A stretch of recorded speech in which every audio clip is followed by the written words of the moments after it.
It's fun watching all of the excuse making for the box office right now. The biggest reason that the box office is way down is because of the fact that there's no tent poles holding it up. There's nothing holding the box office up right now. We haven't had anything for a minute. It's one of the reasons why the box office is down. But it's funny to watch all of these outlets try to cover up for the fact that nobody wants to see these movies. Now we're back to that, oh, well, it's because of the coof. It's because people are afraid to go to theaters. The box office is still recovering. How can you say that? We had two massive hits over the past year and a half. No Way Home made a huge amount of money. I don't remember exactly what that number was, but it made a shitload of money. Top Gun Maverick is one of the biggest movies of all time. But yeah, I'm sure it's the coof still. I mean, what a joke that is. It's like, oh, well, this movie that we don't want to really look bad, let's excuse make for it. It's just funny to me. Bros has been the biggest laugh of the year so far, especially given Billy Emmerich's little stunt he pulled the other day, which surprisingly, people don't agree with. Like, Hollywood Reporter is slamming him in this article, which I was shocked to see, because usually they'll get behind someone like this and say, yes, Queen slay. But they're not doing that this time. In fact, a lot of outlets, other than Deadline, which totally rewrote history yesterday in that article I brought up, calling it trolls and saying that, well, he just told trolls to get lost. Totally glossing over that tweet he made where he blamed people that are straight for not coming. Like, he called everybody homophobes for not going to see his movie. Saying, you want to prove that you want to prove you're not a phobe? Come see my movie. And surprisingly, those tweets aren't being well received. Now, yeah, that's a shocker.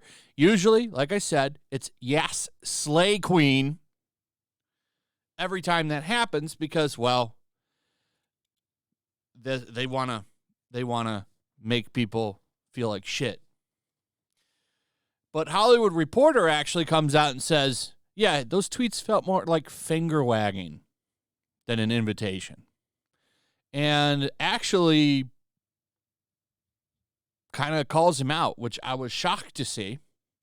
This has been a funny situation, this Bros movie I never heard of until Monday. I think I mentioned it in a video Saturday, just saying, oh, this movie failed. Some man romance rom-com that I would have never went and seen. First off, I don't like rom-coms. Why the hell would I go see this one? I don't like them in general. I think that they're boring. I'd much rather watch something with car chases or spaceships or a horror movie any day of the week than watch a rom-com. So you already lost me there. And then I saw some reviews that have popped up because now that it's out, people are going to review it. Chrissy Mayer put out a bunch of tweets, and I'm looking at these tweets and what the hell is this? There's a bunch of orgies in it, like we're talking like 6 or 7 dude scenes. Like, this is not interested to me at all. So I'm good. First off, these two are in a relationship. Why are they having orgies? Like, that's not good for a relationship. Shouldn't it be about them getting together or something? I don't know. I'm not interested in this movie, but it's just funny to watch the finger wagging shit get called out. And it's funny to me because, I wonder a year ago if this article would have been written differently.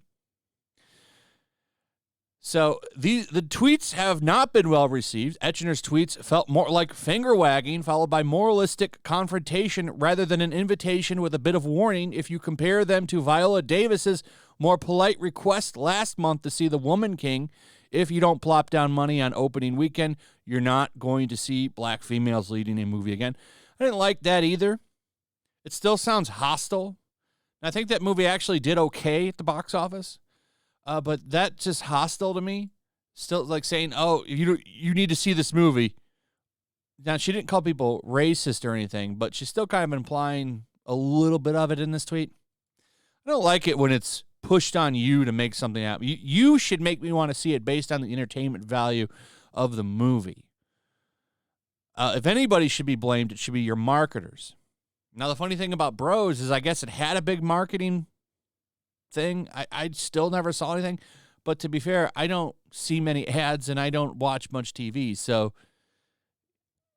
maybe they just didn't reach me because, I mean, if I see an ad on Twitter, I block it. You know how you get those based on your location? I block them instantly. I used to get like all the casinos and stuff like tell me I would block them instantly. So I don't want to see your ads, but it's just funny. Like that's who you should blame, to be honest, as the marketing team, not people. So I'm empathetic to the situation. It sucks to be passionate about something and not see that passion met by a willing audience, yet I think it's clear from the numbers that the box office didn't simply come down to straight people not going homophobia. Several critics suggest that people were turned off by a line in the trailer that said straight people had a good run, though I imagine that any straight person offended by that joke wouldn't have seen the movie anyway. What Eichner is overlooking is that a significant population of the LGBTQ community didn't show up either, and that's a damn good point. They didn't. A lot of people didn't show up to this movie. Whether it was because the film didn't appeal to millennial and Gen Z audiences who drove the box office, or because it opened in October alongside Paramount's well-received horror movie Smile, Bros didn't make a compelling case for a movie that was a must-see in theaters, even if people do agree that there should be more LGBTQ plus rom-coms. And they also point out that there was another movie. The rest goes through how a bunch of movies bombed, like Long Shot, which starred Seth Rogen. Well, that's the number one reason why I wouldn't watch that. Can't stand Seth Rogen. That was a bomb, and they talk about how that's a blow to the rom-com genre, but I disagree. I think women just didn't want to see Seth Rogen in a rom-com. You know, you had one recently starring Sandra Bullock. I think, yeah, it's called The Lost City. That did well. That was a rom-com, but guess what it had? It had Sandra Bullock. It also had Channing Tatum, I believe, according to this right there, and it had Brad Pitt. Wasn't Brad Pitt in that movie? So you had a woman with good-looking men. That's what women want to see. Women drive the rom-com audience, 100%. They don't want to see Seth Rogen in a rom-com. He's gross. They want to see hunky men. Why do you think all of those rom-coms with Matthew McConaughey did so well? It's because it's Matthew McConaughey. He did a ton of rom-coms, like most of his career, until he decided I don't want to be known for these anymore. And then he went and did like real movies like Interstellar, Dallas Buyers Club, and a bunch of other shit. That Dallas Buyers Club, by the way, totally forgot. Matthew McConaughey, gay in that movie, did very well. Ton of money. Just saying. Or was he? I don't remember. Either way, it had a bunch of LGBT shit in it. So, I mean, that movie did very, very well. And, I mean, I already went over a list of movies. Brokeback Mountain. All those movies did extremely well. It's not the audience. It's your movie. But it's fun to see. It's fun to see the BS that this guy was spewing the other day get called out. It needs to get called out. And Hollywood people need to stop blaming the audience when their little pet projects fail. It's not us. It's you. You did something wrong in your marketing, the premise of the movie, something. You did something wrong in it. Anyway, that's pretty much it. Let me know what you think. Also, if you would, please like, subscribe, share the video. Make sure you're still subscribed, hit that notification bell, and I'll see you on the next one. Peace.